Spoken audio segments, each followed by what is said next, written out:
He prepared to create an accident to drown his paralyzed wife. However, as soon as he turned on the water, he suddenly slipped and fell, causing his head to strike the sink and knocking him unconscious on the spot. His wife was filled with despair because the bathtub faucet was still running, and Lisa, who was completely paralyzed, could only move her eyes left and right. If she couldn't turn off the faucet in time, she would certainly drown. Lisa tried to use her right toe to open the drain valve at the bottom of the bathtub. After multiple attempts, she still hadn't succeeded. Watching the water level continuously rise, Lisa became extremely panicked as it was about to submerge her mouth and nose. She quickly concentrated all her strength in her fingers and finally managed to grab the shower head, attempting to control the faucet by moving the shower head's position. But by this time, the water had already completely covered her mouth and nose. Seeing herself about to drown, in this critical moment, she suddenly exerted tremendous force to twist the faucet switch, then used her foot to kick open the bottom drain valve. After some water drained out, Lisa's head finally emerged above the surface. Afterward, she was amazed to discover that her near-death experience had somehow restored her paralyzed body to normal.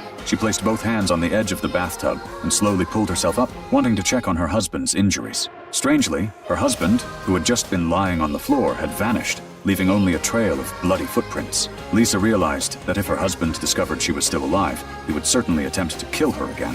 To avoid being discovered by her husband, Lisa dragged her weakened body and climbed out of the bathtub. She struggled to crawl to the bedside and picked up the phone to call the police for help, but the phone line had already been cut by her husband. Just then, two figures suddenly moved outside the door. She realized her husband was having an affair, which was precisely the reason he wanted to murder her. To uncover the truth, Lisa took a shard of glass and slowly walked out of the room. She moved cautiously with the glass shard, but when she reached downstairs, she found her husband lying motionless on the floor, covered in blood. Lisa worried this might be another one of her husband's schemes, so she quickly grabbed the car keys from the table and ran outside. However, she didn't notice that the moment she left, her husband opened his eyes. To prevent further incidents, Lisa got in the car and prepared to drive away. She kept looking back at the house, fearing her husband, who might not be completely dead, would chase after her to continue his murder attempt. Fortunately, her husband didn't pursue her. Lisa drove for a long time under the cover of darkness. She was about to stop the car and take out her phone to call the police when her husband suddenly launched a surprise attack from behind.